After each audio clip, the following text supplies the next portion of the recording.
Tusenvis av norske soldater har tjenestegjort i Afghanistan i løpet av disse 11 åra. De har lagt ned en helt ekstraordinær innsats, og de fleste har jo opplevd dette som en verdifull erfaring som de tar med seg i sin videre karriere, enten sivilt eller militært. Men mange kommer jo også hjem med arr, både på kropp og sjel, og mange av de vil jo ikke bli synlige før om mange år. Det vil ofte gå sånn. Forsvaret har gjort en ganske massiv innsats for å nå klare å anerkjenne og følge opp sine veteraner bedre, men det stopper fortsatt i den sivile forvaltningen, hos Nav, hos Statens pensjonskasse, i det sivile helsevesenet. Og en måte å omsette den anerkjennelsen statsministeren gir uttrykk for her i salen til virkelighet for disse veteranene, er jo faktisk å bidra til at man får tilstrekkelig kompetanse, tilstrekkelig oppmerksomhet i det sivile hjelpeapparatet, og også bidra til nødvendig koordinering mellom sivilt hjelpeapparat og militære myndigheter.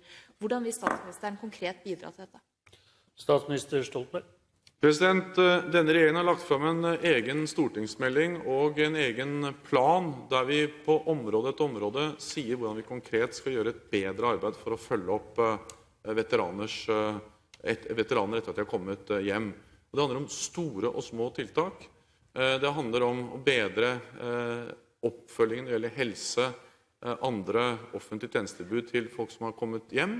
Det handler om bedre samordning mellom militære og sivile myndigheter. Og det handler også om det som jeg mener er viktig, nemlig at staten, Forsvaret, nå gjør mer synlig anerkjennelse og har bedre rutiner i forhold til å anerkjenne de som kommer hjem som er militære veteraner fra Afghanistan og andre militære operasjoner. Så det er gjennomført en del tiltak. Vi har løpende dialog med Forsvaret, med veteranenes egen organisasjon, hvordan vi kan utvikle den enda bedre. Så det er et område som regjeringen har prioritert, og der vi er hele tiden i en prosess der vi forsterker innsatsen. Da er det replikk nummer 2 til representanten Ine Marie Eriksen Søreide. Vær så god. Takk, president. Den handlingsplanen var jo nesten 2 år forsinket, og fremdeles er det altså bare 27 av 126 konkrete tiltak som er gjennomført, og det går sakte, og det stopper særlig på det som handler om samordning mellom sivile og militære myndigheter. Men president, la meg stille et annet spørsmål. Vi har jo deltatt med militære styrker i ulike faser i Afghanistan. Og nå er det jo, som statsministeren var inne på, et NATO-møte som nettopp er avsluttet, der man jo har gått inn i en konsolideringsfase med å fokusere mer på nærområdene og mindre på store out-of-area-operasjoner. Men så vet vi jo erfaringsmessig at forespørsler om deltagelse kan komme brått. Det så vi i Libya, og vi vet at vi ikke alltid kan planlegge.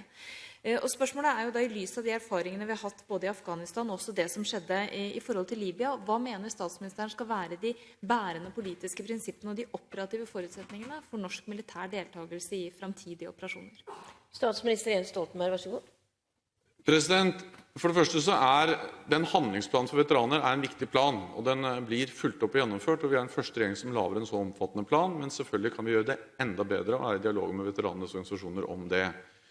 Når det gjelder å delta i nye internasjonale militære operasjoner, så er en grunnleggende forutsetning at det er innenfor folkeretten, at det er et FN-mandat. Det var viktig for oss i Afghanistan, det var viktig for oss i Libya, det har vært viktig i andre militære operasjoner. Vi kan ikke i dag forutse med sikkerhet når og hvor en ny situasjon oppstår, men vi viste vel i Libya at vi kan håndtere denne type situasjoner raskt i Norge dersom det igjen kreves av oss. Og da er altså folkerett, samarbeid med andre, forankring i FN-traktater er avgjørende forutsetning for at vi skal delta.